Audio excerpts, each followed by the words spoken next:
Welcome, everyone. My name is Elizabeth Beth Cannellan Smith, and I am of counsel at Verrill in the Labor and Employment Law Group. I have a lot of experience with Maine workers' compensation law, having practiced in the area for nearly 30 years. I'm currently the Maine member of the National Workers' Compensation Defense Network and serve as president of the board of that organization this year. I'm also the immediate past chair of the American Bar Association's Tort, Trial, and Insurance Practice Workers' Compensation and Employers' Liability General Committee, and I belong to a number of other industry-related groups. Today, I'm thrilled to participate in Verrill's Labor and Employment Law Group December annual update, speaking to you about 5 tips to enhance your relationship with your adjuster. My tips apply in Maine and beyond, as strong management of workers' compensation claims is universal. First tip, share detailed job descriptions. Making sure that your adjuster knows the jobs that your employees perform can help the adjuster to be a stronger partner, both with claims that are not contested, but may need some period of accommodation before the employee can be returned to a regular full-duty work, and especially with claims that are contested. If the adjuster knows the basic job duties, they can spot misrepresentations or misunderstandings in the medical records. The adjuster has an ability to speak with medical providers that is different than your ability to do so as the employer, since you have to be careful not to ask questions that might produce protected information, and also because of your need to be respectful of the employee's right to privacy to the extent that doing so does not impede your ability to continue your role as the employee's employer and all of the communication that role requires. Furthermore, if your adjuster understands the job descriptions and duties, they can team with you to communicate those duties when securing a temporary work release that might include some restrictions. Next, consider inviting your adjuster to tour your facility. Much like the advantage offered by sharing detailed job descriptions, if your adjuster can tour your facility and see jobs being performed in real time, that can also enhance the adjuster's ability to be a teammate when working toward a restricted work release or a return to work. Furthermore, it will help with the cases where you feel a claim should be denied, and perhaps the adjuster is questioning why you want the claim denied, pushing back a bit, perhaps, on that request. Your adjuster may be prompted to inform you also of safety and ergonomic surfaces to which you would otherwise not know, which leads me to my next tip. Ask about perks of your premium. Many insurance companies have in-house, free to the premium payer services, such as nurse case managers, who can be assigned to a case if the medical treatment is in question, or the case is complicated, or if the treatment is going on far longer than should be expected. They have safety experts who can come and assess your workplace to identify any unknown, unseen, or unsafe practices or processes and recommend ways to make those practices or processes safer. And most importantly, oftentimes there are ergonomic experts on staff at the insurance company who can come to your place of business and perform detailed ergonomic analysis, perhaps for a specific employee or employees or for a specific job, like lifting, pushing, pulling. They can even recommend machinery that might make the job more ergonomically safe for the employees to perform, especially for repetitive or lifting tasks. Next, communicate openly, frequently, and honestly. Communication is the key to avoiding an expensive workplace injury claim, both with the injured employee, and especially when that injured employee might not be able to come to work or is working part-time with an aim to return to full-time, but also with contested claims, so that your adjuster knows what the strategy is at all time that you want and is aligned with that strategy for reducing your exposure and resolving the injury claim. Strategy evolves over time, and sometimes you'll have information about the injured worker and their hobbies, habits, or practices that could play an important role in the adjusting and management of the claim. If you know that the injured worker, say, for example, is an avid crocheter and has complained of developing wrist or hand pain due to years of participating in that hobby, that might be really important information to share with your adjuster. You may also have access to social media information that might be relevant to the management of the claim, to which the adjuster might have no access, or you may learn from a coworker information that bears upon the case. Having developed a trusting, honest, and open relationship with your adjuster, your delivery of that type of information will be taken seriously and acted upon. Finally, praise when praise is due. Everyone responds to positive feedback, and your adjuster is no different. Your adjuster is getting a lot of negative feedback all day from disgruntled injured workers, has a heavy workload that must be managed, has deadlines to meet for both the internal workings of the insurance company and for the state, and generally may not be paid for work that has to be performed off hours to manage that caseload. Many adjusters are also cast in the position of being a guide, therapist, and teacher to injured workers as they navigate the unfamiliar workers' compensation system. They do the same for you, guiding you as to how the system works, why they're proposing a particular strategy, and what events are scheduled and when. Adjusters want to bring the claim to a successful resolution, but they may occasionally forget to update you on the claim's progress or proposed strategy. When the adjuster has been a strong partner to you, let them know that you appreciate their expertise, guidance, and partnership to receive a good result for everyone involved. In closing, I want to thank you for taking the time to listen to my thoughts on tips to enhance your relationship with your workers' compensation claims adjuster as you prepare to audit your practices to start the new year with a plan to have a healthy, safe, and profitable 2023. Please feel free to reach out to me at any time with questions or ideas, or to ask for ideas on how to make the most out of your premium dollar while encouraging a safe and productive workplace.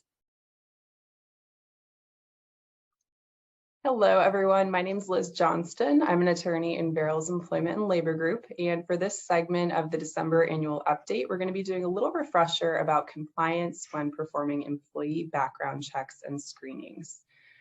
Quick disclaimer, this is a big topic. There's a lot to it, and we could probably fill a whole program on these issues. But for today, we're just going to take a more general look at the basic who, what, where, when, why when it comes to employee background screenings. So let's jump in, and we'll start with the who and the why. First and foremost, employers really often want to access that background information on job applicants and candidates. Why? One reason is to make sure that they're hiring the best person for the job. Background screenings can be great tools to get information that will help verify and supplement information that you're getting in resumes and job interviews. And that way you can, have additional information for yourself to make an informed hiring decision. Another great reason to do background screenings is when you have legal requirements to do them. Depending on your industry, there may actually be legal obligations to perform certain types of background checks. For example, Maine law requires certain employers like home health care providers, nursing facilities, child care providers to perform background checks on certain employees because some criminal convictions will actually disqualify the individual from eligibility for employment. Another why is that background screenings might be helpful to mitigate other types of workplace risk. Here you can think about workplace violence, workplace theft, other types of disciplinary issues that could be prevented. Even absent a formal criminal background check, looking into references and doing other types of screening can provide you a lot of information about an individual's past performance and be informative as to what type of employee an individual's been at past employers to help you predict what type of employee they would be at your organization. So next is the what. What kinds of background screenings are available? There's a lot you can do, from those more formal criminal background checks to reference verifications to social media research. I've listed a few different types of screening tools here. You might certainly decide to do a couple of these, but you may not need all of them for every position. It's really important to think about what would actually be useful and most informative for you depending on the particular position that you're hiring for. As an example, if you're hiring someone for like a customer service representative position, a check into their credit history probably isn't going to tell you whether they're good with people, whether they're a problem solver, whether they are friendly, traits that would be relevant to that type of position. On the other hand, if you're looking for an accounting manager, a credit check might be more relevant because that person's going to be responsible for money in handling various financial obligations for the organization. So it might make more sense to look into their history in that area. Of course, there's also varying levels of involvement in these types of screenings. Reference verifications are likely a pretty straightforward process, but putting together something like a skills test would require additional planning and preparation depending on what you were testing for. But the bottom line really is to think about what would be helpful for you to know about the applicant depending on the position and move forward with those screenings accordingly.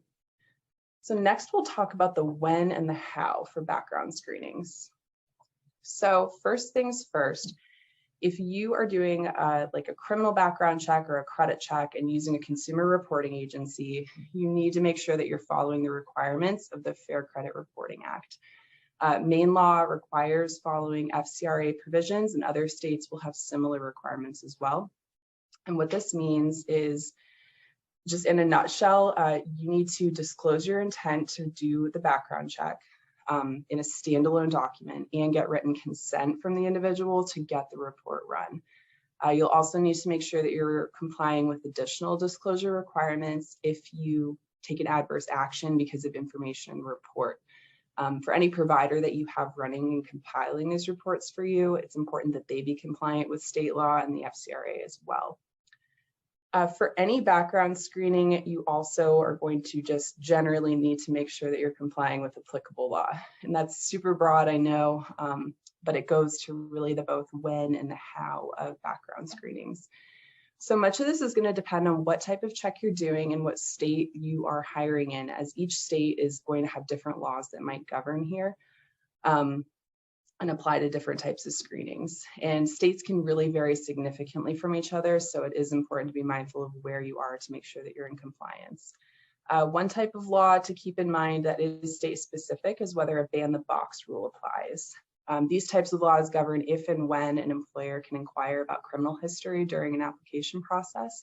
And Maine actually has a fairly new law as of last year that prohibits an employer from asking about criminal history at the initial application stage. So it's important to be aware of whether other states that you are operating and hiring in have those as well. You should also be mindful of whether there's any limit on how you can use information from a background check. We've talked about FCRA reporting adverse actions for information or for actions taken because of information in a report. States might also have similar laws that govern both notification of adverse action as well as whether you can consider information as part of your hiring decision. New York has restrictions on this, so it's important to just keep that in mind if you are using that information in your hiring decisions.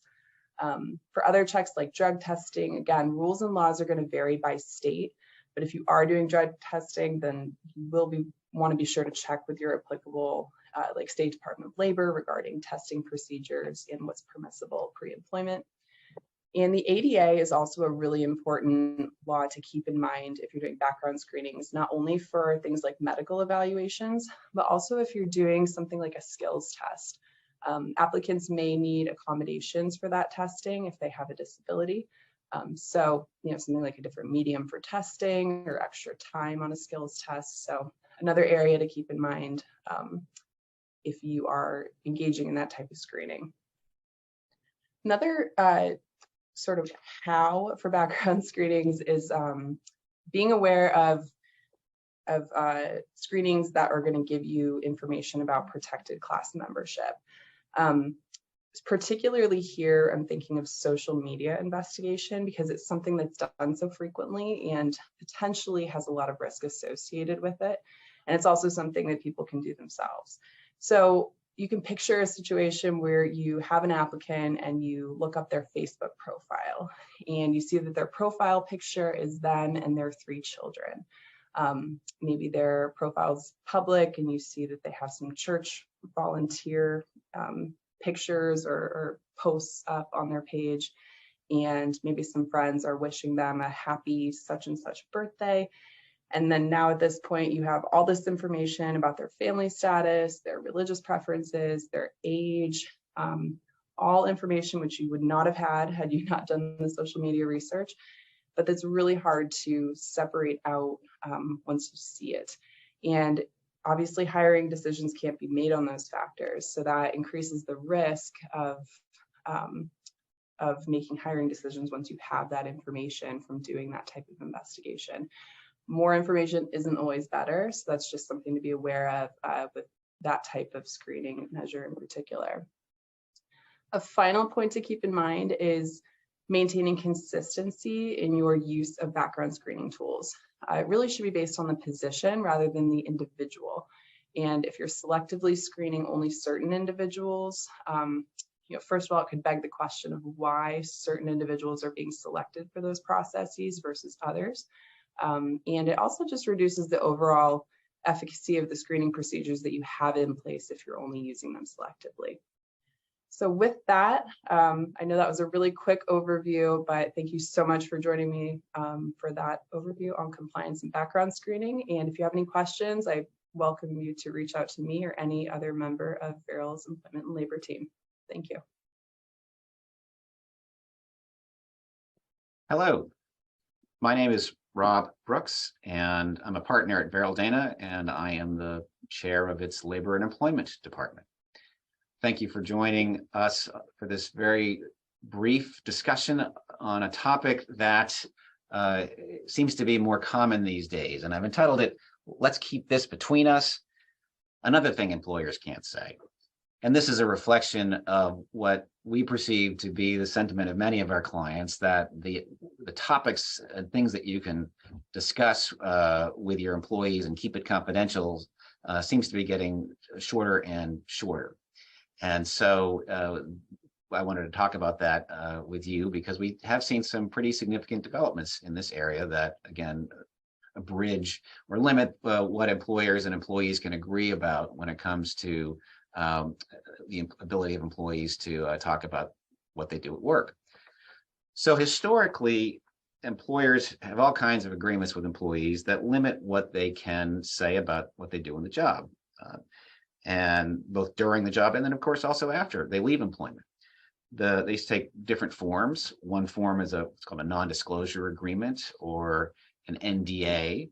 And that is a kind of agreement that typically goes with someone's employment while they're there. So while you're here, we want you to basically keep our trade secrets confidential, keep what you do at work confidential, and we don't want you going out and posting on Facebook or Instagram or the internet or anywhere else. So what you're doing here at work. Some other kinds of agreements that tend to be focused on post-employment would be a separation agreement or a severance agreement or a settlement agreement if there's some sort of claim. And those agreements will typically have limitations in them on what the employee can say about their work and also what opinions they may have about their employer. So I think my employer was a jerk is something that we like to have our former employees not say out in the public, especially if we're paying them some money to separate from us. And so that's been the sort of the framework that we've been operating in for over the years, agreements between employers and employees that take different forms, different shapes, and cover different types of information. But generally, there hasn't been a ton of regulation of that. There's been a little bit of limits in terms of public policy. So, for instance, if an employer wanted to use an NDA to prevent an employee from testifying in court when the employee gets a subpoena, then most courts would say, hey, that agreement's not enforceable. There's a famous case from years ago in the tobacco litigation. There was a movie made about it, The Insider, who had a confidentiality agreement with his employer, the tobacco company, and when he wanted to testify, the tobacco company threatened to sue him for breach of that agreement if he were to say anything, even in court, or 60 Minutes, as the case may be, too, where that person appeared. And so there have been limits based on public policy on the application of these sorts of agreements. And also certain government agencies have said we won't recognize that. If an employer tries to enforce a non-disclosure agreement when the employee is making reports of wrongdoing to, say, the SEC or OSHA or the like, then those government agencies typically will say, hey, that's not enforceable in that context. So that's been the backdrop for most of the last few decades. But in the last couple of years, there's been an evolution. I think it really started to pick up speed with the #MeToo movement and the Harvey Weinstein and Fox News sexual harassment cases, where there was a a perception that these companies and other companies were using settlement agreements, and in particular non-disclosure agreements in settlement agreements, to muzzle the victims of this harassment and discrimination, and to allow this sort of bad behavior to continue to be perpetuated by the use of these agreements. And so some states, including New York, I think was one of the first ones, in California, promulgated laws that said employers cannot include a confidentiality clause in a settlement agreement unless the agreement meets certain conditions, namely, at least in New York, that the employee agrees to it. The employee expressly says, "This is in my best interest, that I want to keep this confidential." I think the legislature in New York recognized that some employees want to keep the situation confidential for their own privacy interests. And so, again, the states started to roll out these laws, and there's some momentum now. We've got, in addition to New York and California, we've got Illinois, New Jersey, New Mexico, Oregon, Washington, who have jumped onto the pile here, and more states seem to be coming along. And so Maine is actually one of the most recent ones, and it's probably worth taking a look at the Maine statute that took effect just a couple months ago in August of 2022. And Maine promulgated this act concerning non-disclosure agreements in employment. And this law really has two parts to it. The first part essentially applies to these sorts of public policy exceptions that I mentioned a minute ago, namely that employers cannot, in an employment agreement or a separation agreement or a settlement agreement, condition or limit an employee's rights to report, testify, or provide evidence to a federal or state agency that enforces employment or discrimination laws. So what are those agencies? That's like the Maine Human Rights Commission or the Equal Employment, the EEOC, Equal Employment Opportunity Commission. Further, this Maine statute recognizes that employers cannot prevent an employee from testifying or providing evidence in a federal or state court, or if they get a subpoena. So then this is, I think, what would be a longstanding public policy exception, and now it's codified in Maine law.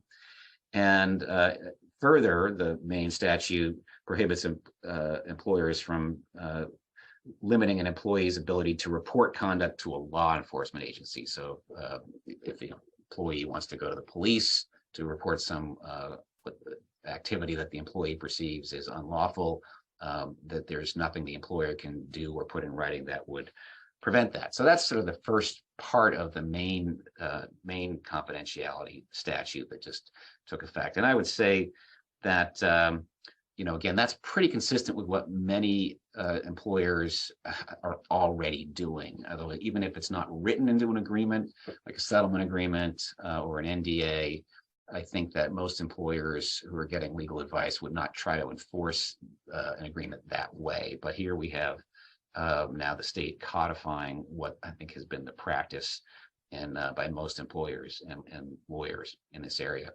But Maine goes a little bit further in the second part of its statute, and it really goes more to the employees and their own individual claims. And so here we have an element of the statute that goes right to settlement agreements, or separation or severance agreements, and it prohibits employers from including in this agreement limits on an employee's disclosure of the claims or facts relating to the claims of unlawful employment discrimination, only if unless there are certain conditions that are met. And so when does this come up? Again, you have an employee leaving, maybe it's an unhappy departure, and the employee has some complaints and grievances, and you want to prevent the employee from getting on the internet, Facebook, wherever, social media, and blasting you to anybody and everybody out there in the world.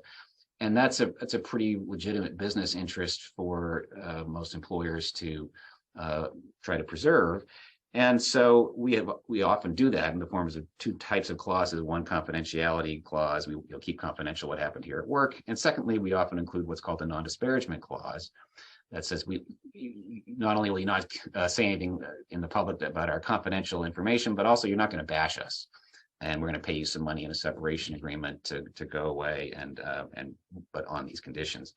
And Maine has now jumped into this arena and said, hey, you employers can only do that, limit an employee's ability to talk about the facts of their employment if there's a discrimination claim, if you give them separate monetary consideration. So that means an allocation of some amount of money in the agreement that says, I'm going to pay you $10,000 to go away, but $1,000 of that's going to be for this non-disparagement clause.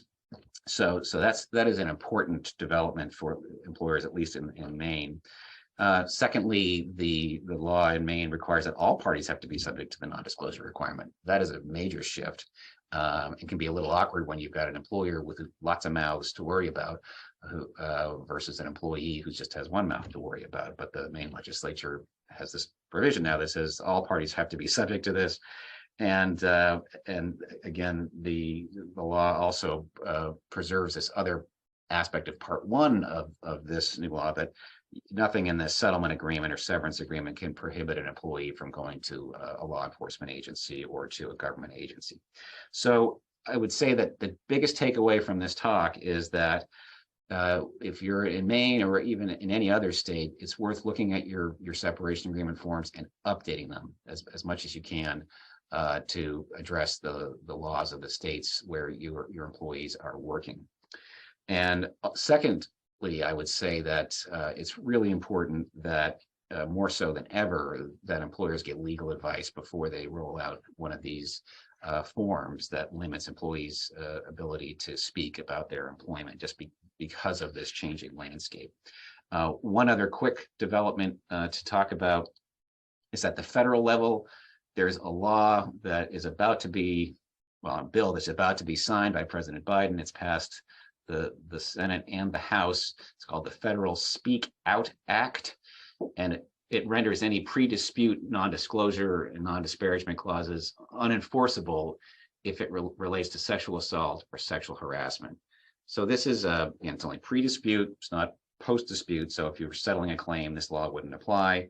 I think it's pretty uncommon for employers to have this sort of pre-employment or pre-dispute agreement, but certainly an NDA could be read broadly enough to muzzle an employee's ability to complain about sexual harassment or sexual assault. And so again, this is something that is worth being mindful of. And again, yet another reason to look at your forms and get legal advice before you have anybody sign one of these agreements. And lastly, this is not so much new news, but it's a couple years old from the last tax overhaul a few years ago in 2018. I just want to remind employers, don't forget about the tax piece, that if you're using a settlement agreement that includes a confidentiality clause with respect to a sexual harassment or sex abuse case, then the employer cannot deduct those expenses as a business expense from their ordinary income.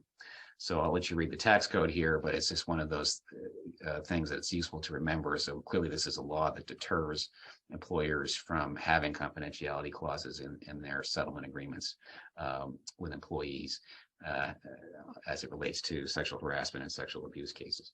So that's all I have to talk about today for confidentiality and non-disparagement clauses. Thank you so much for being with me, and we'll see you next time.